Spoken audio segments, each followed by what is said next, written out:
An interstellar comet, older than most stars, is passing through our solar system. Its path points to an origin in the Milky Way's 10 billion-year-old thick disk. This is 3I Atlas. It's shedding 8 times more CO2 than water, yet its trajectory barely flinches. The chemistry screams activity, but the motion reveals no push. How could this ancient time capsule keep its ices pristine for eons? An interstellar comet, older than most stars we see today, may be passing through, and it isn't behaving like any comet we know. Early tracking places 3I Atlas in the Milky Way's thick disk, a population about 10 billion years old. We'll unpack the evidence behind that age estimate, why its carbon dioxide-rich chemistry matters, and how an object this ancient could have avoided starlight long enough to keep its ices pristine. Keep watching to learn what this time capsule can reveal about conditions in the early galaxy, and what would count as a real red flag for anything artificial. Why its path points to an ancient origin. A comet moving too fast to be held by the sun points to a much older story. The question is how we trace that path back through space and time with enough confidence to say it started billions of years ago. Start with the shape of the path. A hyperbolic orbit means the object is not bound to the sun. In plain terms, orbital eccentricity measures how stretched an orbit is. Values above 1 are unbound. For 3I Atlas, early solutions returned an eccentricity above 6, which is extreme. The first alert from the asteroid terrestrial impact.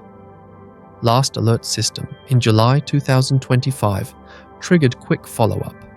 Dozens of telescopes gathered positional measurements night after night to refine the path. Each new data point tightened the error bars and drove down the range of possible orbits. You might ask if an error could fake that speed and shape. That is the right test. Most long-period comets come from the Oort cloud and land near eccentricity 1, barely bound.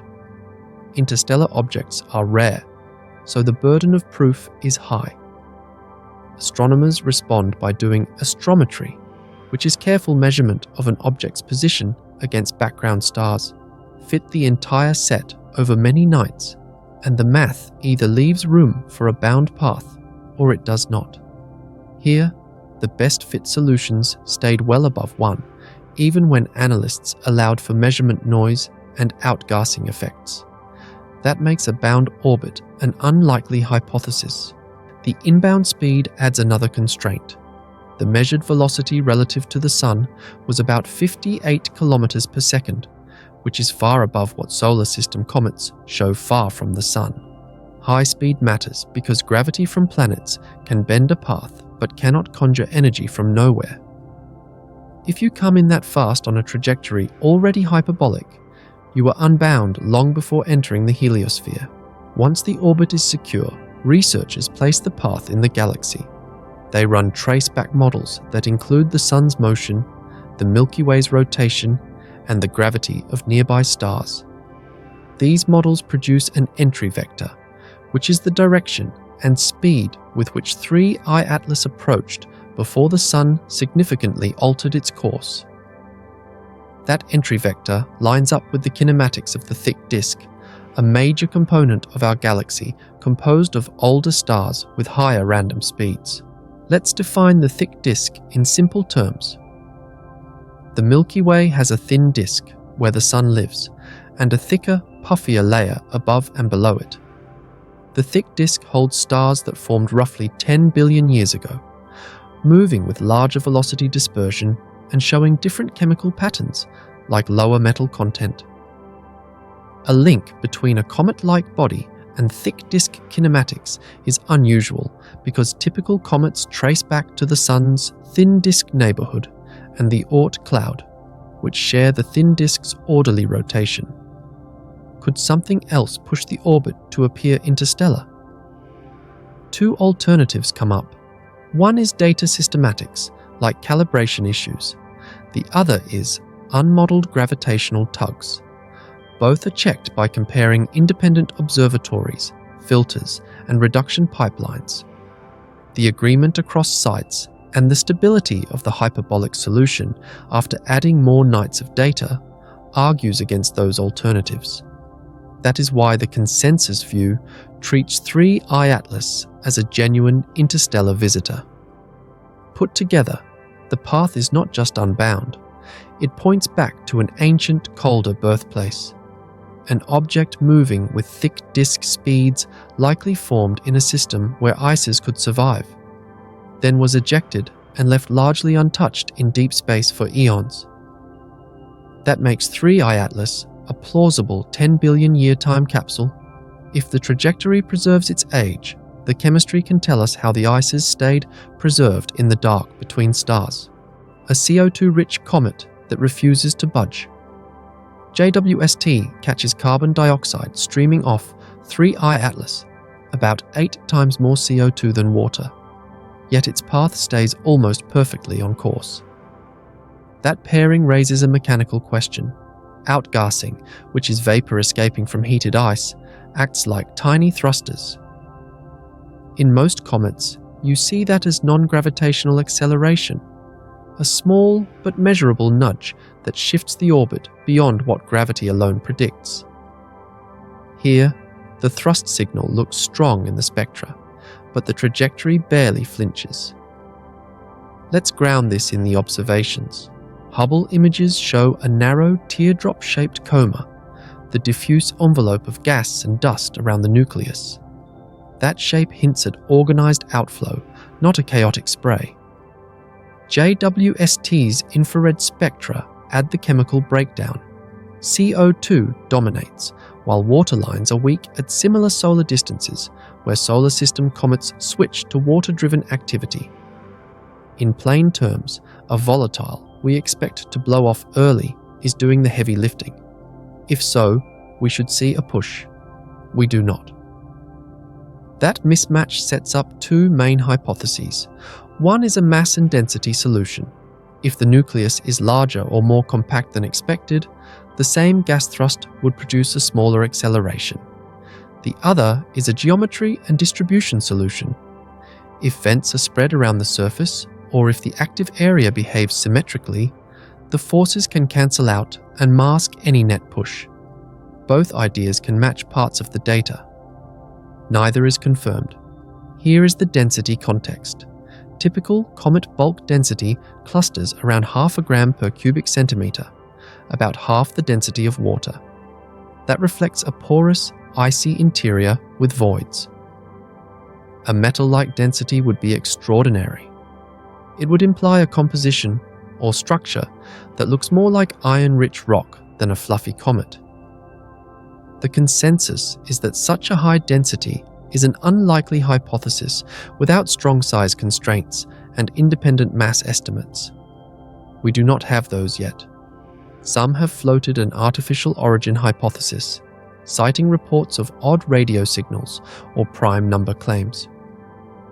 These claims remain unconfirmed. NASA has not verified detections of engineered signals from 3I Atlas. For extraordinary claims, the standard is repeatable, multi-instrument evidence with clear calibration and independent teams reproducing the result. Until that appears, the mainstream view favors natural explanations that fit known physics. A natural path begins with temperature and depth. CO2 sublimates turns from ice to gas at lower temperatures than water ice. If 3I Atlas preserved deep cold layers, CO2 could vent first as sunlight penetrates insulating crust. If those vents are distributed around the surface, one jet can cancel another, leaving a bright coma but little net thrust. Another working hypothesis is a larger, more compact nucleus than assumed. If the size is even modestly bigger, mass rises quickly, and the same outgassing produces a smaller acceleration that might sit below current detection limits. The polarization behavior adds a wrinkle. Observers report an unusually deep, narrow negative polarization branch in scattered light. That suggests dust with unfamiliar structure or composition. It does not require artificial materials. It points to grains that formed in cold conditions and stayed unaltered. What we do not know yet is the exact shape, spin state, and vent pattern. Those matter because spin can average out forces over a rotation, and shape can funnel gas along the shortest paths. If the nucleus rotates with vents near opposite longitudes, thrust can self-cancel over each spin period. If the coma includes extended sources, grains that release CO2 after lifting off, the effective thrust can spread out and weaken. The cautious takeaway is simple. A CO2-rich, minimally processed interstellar comet can outgas strongly and still show little acceleration if forces balance or if the nucleus is more massive than assumed. Artificial explanations are an unproven hypothesis. The next check comes soon. As 3I Atlas rounds perihelion and goes briefly out of view, monitoring will pause, then resume with a new geometry. If the thrust pattern changes after closest approach, or if delayed activity ramps up, we will see which idea holds. Conclusion. Here's the key insight. 3. I-Atlas behaves like an ancient CO2-dominated interstellar comet.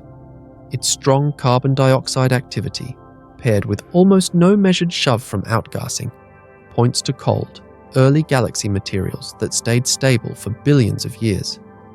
That makes it a clean probe of how ices act at low temperatures. Watch the perihelion window and the data that follow. Look for JWST spectra, Hubble imaging, and ESA observations that repeat results across instruments. Treat bold claims as a hypothesis until multiple teams reproduce them. The quiet shock may be this: not alien engineering, but a sharper view of how the first icy worlds formed.